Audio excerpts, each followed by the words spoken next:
बोलने की हम बोल सकते हैं। बोलिए। अरे हम बोलने वाले बोल रहे हैं, हम यहाँ से एक भी नहीं बोलता है, और हम बोलते हैं तब 10 बोलते हैं, तो आप उनको रोकते नहीं क्यों नहीं हो? हमारे साथ पक्षपात। प्लीज। उदयपुर उदा खराड़ी ने बसाया था, वो राजा था, भील राजा था। बांसवाड़ा बांसा भील राजा था। डूंगरपुर डूंगरिया भील के नाम से डूंगरपुर बसाया, उसका भी इतिहास दबाया। जनसंख्या के आधार पर आरक्षण मिलना चाहिए। सभापति जी आप भी आदिवासी हैं, और इधर मंत्री जी भी आदिवासी और बोलने वाला भी आदिवासी। जातिगत जनगणना होनी चाहिए, देश की जातिगत जनगणना होनी चाहिए। धर्म का कोड अलग है, बौद्ध धर्म का कोड अलग है, सिख का कोड अलग है, हिंदू का कोड अलग है, मुस्लिम का कोड अलग है, तो आदिवासी का कोड अलग क्यों नहीं हो सकता है? आदिवासियों का कोड भी लागू किया जाए। माननीय सभापति महोदय जी, आज जनजाति क्षेत्रीय विकास विभाग का बहुत बड़ा मुद्दा है और मांग है, लेकिन इसको विधानसभा में हंसी मजाक से समय खराब किया जा रहा है।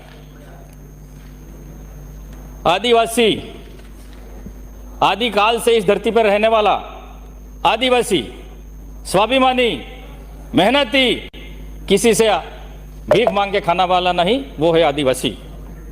लेकिन प्राचीन काल से आदिवासियों का इतिहास रहा है। जब जब आदिवासी आगे बढ़ा है, तब तब आदिवासियों को रोका गया है। बोले प्राचीन काल में एकलव्य को ले लो, उसका भी गुरु द्रोणाचार्य ने अंगूठा काट लिया, अंगूठा मांग लिया, क्योंकि वो धनुधर अर्जुन जैसे भी आगे निकल सकता था। इसलिए आज भी कई एकलव्य हैं हमारे, भले राजनीति क्षेत्र में कहो, भले प्रशासन में कहो, आज भी हमारे एकलव्यों का अंगूठा काटा जा रहा है। आज भी आदिवासियों को आगे बढ़ने नहीं दिया जा रहा है। आज भी हमारे साथ भेदभाव होता आ रहा है। आदिवासी की हम सब बात करते हैं, आदिवासी विकास की हम सब बात कर रहे हैं, लेकिन धरातल पर आज 77 साल हो गए, आदिवासी आज भी मूलभूत सुविधाओं से वंचित है। आज हमारे जनजाति मंत्री कोटड़ा से आते हैं, आदिवासियों का इतिहास दबाया। उदयपुर उदा खराड़ी ने बसाया था, वो राजा था, भील राजा था। बांसवाड़ा बांसा भील राजा था, उसका भी इतिहास दबाया। डूंगरपुर डूंगरिया भील के नाम से डूंगरपुर बसाया, उसका भी इतिहास दबाया। लेकिन आदिवासी पढ़ा लिखा नहीं था, इसलिए कहीं पर उसका भी जिक्र नहीं है। मैं कहना चाहता हूं कि आदिवासी आज क्या मांग रहा है, क्या सोचता है सरकार से, क्या उसकी भावनाएं, लेकिन हम यहां पर टाइम पास करने आ रहे हैं। प्रशासन जो रिपोर्ट दे रहा है वो आगे मान रहे हैं, सरकार भी मान रही है, लेकिन आदिवासी क्षेत्र की मांग क्या है? विशेष मांग, जनसंख्या के आधार पर आरक्षण मिलना चाहिए। टीएसपी एरिया में ये कब से बरसों से मांग चल रही है, लेकिन नहीं हुई है मांग। अधिकारी भी हमारे बैठे हुए हैं, टीएडी कमिश्नर भी आए हुए होंगे, विभाग के आए होंगे, लेकिन यह प्रस्ताव नहीं भेजते हैं कि वहां की क्षेत्र की समस्या क्या है, वहां का युवा क्या चाहता है। प्रशासनिक सेवा में एसटी को राज्य का 12% आरक्षण मिलता है, उसमें से टीएसपी को प्रत्यक्ष से हमारी मांग है कि 6% आरक्षण हमको अलग से दिया जाए। क्यों दिया जाए? इसलिए दिया जाए कि हम वहां पर गरीब हैं, हमारी भौगोलिक स्थिति ठीक नहीं है, हमारे पास 2 बीघा 3 बीघा जमीनें, पथरीली पहाड़ी से एरिया से हम आते हैं। वास्तविक में हमको आरक्षण का लाभ नहीं मिला है, वो हमको मिलना चाहिए। लेकिन हम कह रहे हैं आदिवासियों के लिए हमने बहुत कर दिया। क्या कर दिया आदिवासियों के लिए बताओ? 77 साल हो गए, फिर भी आदिवासी है वहां का वहीं है। मैं माननीय सभापति महोदय आपसे कहना चाहता हूं, और माननीय मंत्री जी बैठे हुए हैं, सभापति जी आप भी आदिवासी हैं, और इधर मंत्री जी भी आदिवासी और बोलने वाला भी आदिवासी है। और ये मांग करो आप, मांग होनी चाहिए। 2 मांग विशेष मांगे। क्या मांगे? ये 2 मांग विशेष मांगे, मजाक की बात नहीं है। 2 मांग विशेष मांग है, इसको जल्दी लागू करवाओ। आप बीच में बोलने बीच में बैठ जाओ। अरे बैठ जाओ, हम समझदार हैं। बोलने की हम बोल सकते हैं। बोलिए। अरे हम बोल सकते हैं। सदस्य मंच को संबोधित माननीय सभापति महोदय, जब पक्ष वाले बोल रहे हैं तो हम यहाँ से एक भी नहीं बोलता है, और हम बोलते हैं तब 10 बोलते हैं, तो आप उनको रोकते क्यों नहीं हो? हमारे साथ पक्षपात। प्लीज सदस्य, आपका भी नंबर आ रहा है, आप बोलोगे उस टाइम पे इनका आप बता देना, जवाब दे देना। माननीय सभापति महोदय, एक और मेरी मांग है, जातिगत जनगणना होनी चाहिए।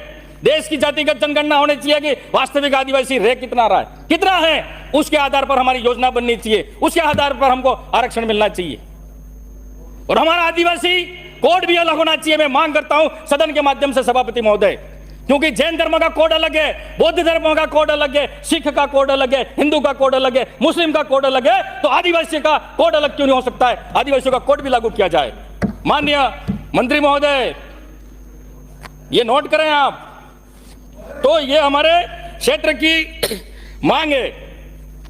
माननीय सभापति महोदय, शिक्षा, जिस भी समाज में, जिस भी जिले में या राज्य में या देश में शिक्षा होगी वो आगे बढ़ेगा। शिक्षा बहुत जरूरी है, लेकिन टीएसपी के नाम से 1500 करोड़ रुपए की घोषणा कर दी। पहले भी की होगी, पूर्ववर्ती सरकार ने भी की होगी, लेकिन ये क्या 1500 करोड़ रुपया पूरा क्या जनजाति पे ही खर्च होगा? मंत्री जी आप बताएं।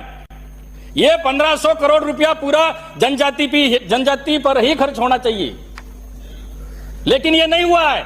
अगर ये पूरा पैसा जनजाति पर खर्च होगा तो एक भी स्कूल और कॉलेज जर्जर अवस्था में नहीं मिलेंगे, एक भी छात्रावास जनजाति कोई जर्जर अवस्था में नहीं मिलेंगे। लेकिन ये पैसा पता नहीं कहां खर्च करें, नाम तो जनजाति का, लेकिन पैसा और कहीं और खर्च हो रहा है। तो मैं मंत्री जी आपसे मांग करना चाहता हूं, जितनी भी हॉस्टल हैं, कॉलेज हैं, स्कूलें हैं, जो कमरे नहीं है, कमरे की घोषणा करें। जर्जर अवस्था है, उनको जल्दी से जल्दी उनको ठीक करें। जनजाति क्षेत्र में वहां के जो स्थानीय लोग हैं उनको रोजगार दिया जाए। अब बाहर से आ रहे हैं, बाहर राज्य के मजदूर आ रहे हैं और वहां मजदूरी कर रहे हैं, और जहां क्षेत्र के जो लोग हैं वो उदयपुर आ रहे हैं, बांसवाड़ा जा रहे हैं, अहमदाबाद जा रहे हैं। तो मेरा यही निवेदन है, जल हमारा, जंगल हमारी और जमीन हमारी, उसके बाद भी खाली नाम मात्र के और बाहर से उनको रोजगार दे रहे हो और हमारे वाले बाहर जा रहे हैं। तो माननीय मंत्री महोदय, आपसे निवेदन करना चाहूंगा कि स्थानीय लोगों को रोजगार दो, स्थानीय लोगों को रोजगार दो। कई फार्म हाउस बन गए, कई होटलें बन गई, पहाड़ काट काट कर बिना नियम से। उनके लिए तो जमीन अलॉटमेंट हो रही है, लेकिन आदिवासियों के लिए जमीन बिल्कुल 1 बीघा भी जमीन अलॉटमेंट नहीं हो रही है। माननीय मंत्री महोदय, मेरा ज्यादा कुछ नहीं है, खाली 2 मिनट। इसके बाद ये कहने वाले हम आदिवासी के हितैषी हैं, जंगल की बात करूंगा। हसदेव जंगल को उजाड़ा जा रहा है, आदिवासियों को जंगल से हटाया जा रहा है। अरे हमारी पूर्ववर्ती सरकार ने जो जंगल में था उनको पट्टा देने का काम किया है, वो कांग्रेस सरकार ने किया है। लेकिन आप छत्तीसगढ़ में 91.21 हेक्टेयर आदिवासियों को वहां से हटाया और जंगल को काटा जा रहा है। कहां जंगल बचाने का काम कर रहे हो आप? अडानी को बेच दी आपने जमीन, अडानी को जमीन बेच दी, वहां से कोयला निकलेगा यूं करके। तो उन आदिवासियों को क्या करोगे? आदिवासियों को खत्म करना चाहते हो, आदिवासियों को मारना चाहते हो आप? आदिवासियों के हित से आप पहले कभी थे ही नहीं और होंगे भी नहीं आप। उसके बाद मणिपुर, एक मिनट, मणिपुर 1 साल से जल रहा है, आदिवासियों के साथ हत्याएं, लूट, आगजनी, बलात्कारी। लेकिन मोदी जी मणिपुर नहीं जाकर विदेश में जा रहे हैं, विदेश में जाएंगे, वहां पर बड़ी बड़ी बातें करेंगे, लेकिन आदिवासियों के बिल्कुल खिलाफ है। मैं कहना चाहता हूं, आदिवासियों के साथ टीएसपी क्षेत्र में आज तक जो भी आदिवासी का विकास हुआ है वो कांग्रेस सरकार